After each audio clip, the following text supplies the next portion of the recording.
Bienvenue à la session sur ArcGIS Hub. Qu'est-ce qu'ArcGIS Hub? C'est une plateforme dans le cloud qui est généralement utilisée pour le partage d'informations, de données ou d'applications avec le public de votre choix. ArcGIS Hub est inclus avec votre abonnement ArcGIS Online, ça c'est une bonne nouvelle, et il existe deux versions, une version basique et une version premium. Avec ArcGIS Hub basique, vous pouvez créer des sites web pour transmettre des informations sur des sujets importants, par exemple le réchauffement climatique, une problématique forestière ou une page sur le coronavirus. Vous pouvez également partager des ressources SIG, que ce soit des données sous forme de services web, de shapefile ou autres. Si vous souhaitez partager des ressources, vous pouvez utiliser les outils de recherche par mots-clés pour vos données ou bien classer vos données par thématique. ArcGIS Hub est un excellent moyen pour réaliser une belle galerie d'applications utiles. La version premium va plus loin dans le sens où vous pouvez interagir avec une communauté d'utilisateurs, qu'ils soient internes ou externes à votre organisation. Vous pouvez l'utiliser pour collecter des données, recevoir des feedbacks de ces utilisateurs et également collaborer ensemble autour de projets. Vous voyez que ArcGIS Hub est une solution bien complète pour favoriser l'engagement communautaire. Concernant la création de sites, que vous disposiez d'ArcGIS Online ou d'ArcGIS Enterprise, vous pouvez créer des sites web sans coût de licence supplémentaire. Il faut juste savoir que dans l'environnement ArcGIS Enterprise, on parle plutôt d'ArcGIS Enterprise Site. Et à ce propos, je vous invite à rester parmi nous jusqu'à la fin de cet après-midi pour voir un bel exemple de site avec la ville du Luxembourg. Et si je vous dis qu'il est beau, c'est qu'il vaut vraiment la peine d'être vu. Alors revenons sur la création des sites. Ils sont simples à configurer et totalement personnalisables. Ils peuvent être composés d'une ou plusieurs pages et ils peuvent intégrer tout type de contenu selon la structure de mise en page et la charte graphique propre à votre projet ou à votre organisation. Vous pouvez ensuite décider de partager le site avec les groupes d'utilisateurs que vous souhaitez ou exposer ce site web de manière publique. À propos des nouveautés, il est possible de recevoir des feedbacks des utilisateurs grâce aux enquêtes réalisées avec Survey 123 et vous pouvez ajouter une enquête de Survey 123 directement à votre ArcGIS Hub. Passons maintenant à la démonstration. Je vous présente le portail Open Data Distribilux qui a été réalisé par une collègue. Vous pouvez chercher des données ou une carte sur un sujet spécifique. Et ce qui est pratique sur ce site Hub, c'est que vous pouvez placer de l'information dans plusieurs onglets. Ici se trouve une fonctionnalité bien utile. Vous pouvez traduire le site grâce à Google Traduction. Et je trouve que dans un pays comme la Belgique ou le Luxembourg où on parle plusieurs langues, cette fonctionnalité est vraiment bien utile. Je vais choisir de traduire le site maintenant en français et vous voyez directement les changements.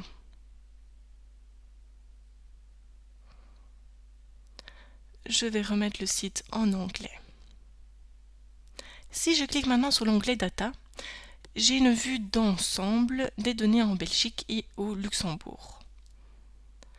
Je peux choisir les données de la Wallonie par exemple et rechercher les véloroutes.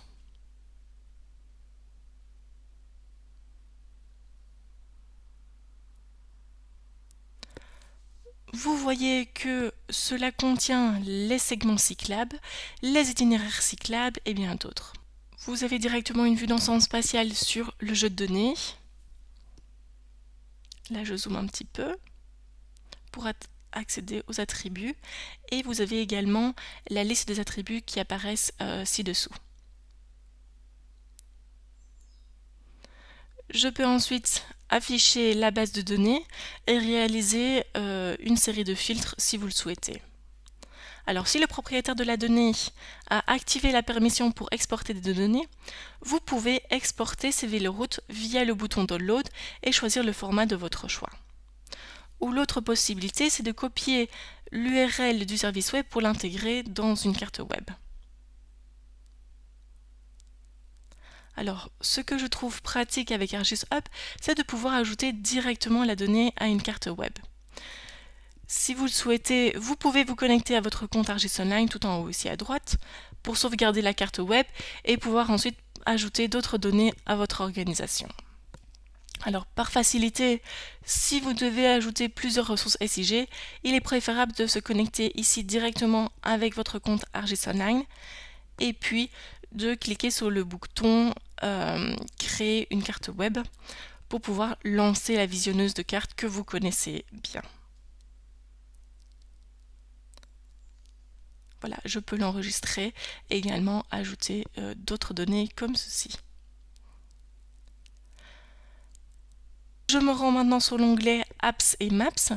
On y retrouve les cartes les plus populaires, certaines applications et quelques story maps, comme ici les attractions touristiques en Belgique.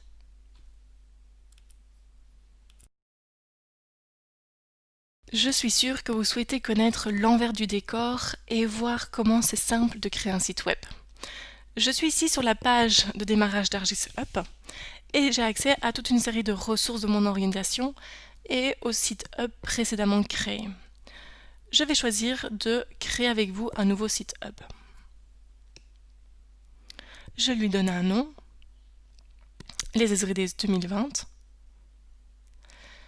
et j'ai la possibilité de choisir un modèle de site si je le souhaite.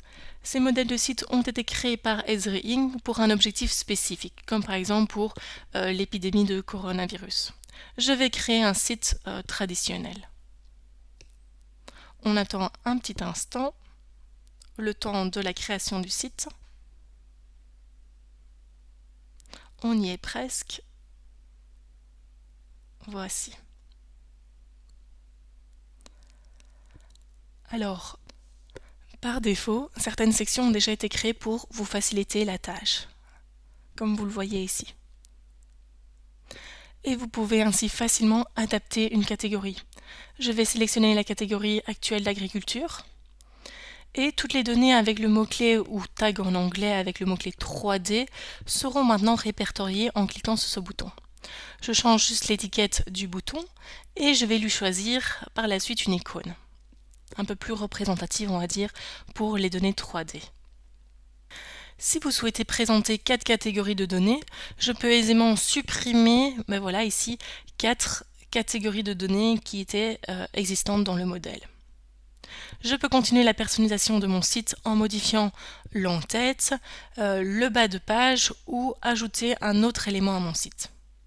Cet élément, ça peut être un encart pour une application, une image, une carte web, un indicateur, les possibilités sont vraiment multiples. Je choisis d'intégrer une enquête réalisée avec Survey 1, 2, 3. Soit je crée directement une nouvelle enquête ou bien je sélectionne l'enquête de mon choix. Prenons l'enquête pour créer une base de données des commerces qui propose la livraison ou le takeaway. Si je clique ici, je lancerai directement l'enquête. Intégrons maintenant une carte web. Donc je vais aller spécifier la carte web comme ceci et je la mets dans le modèle. Je pourrais sélectionner la carte de mon organisation et choisir la population au Luxembourg par exemple. D'un seul clic, la carte est ajoutée. Merci pour votre attention et on se retrouve tout de suite pour la session des questions-réponses en live.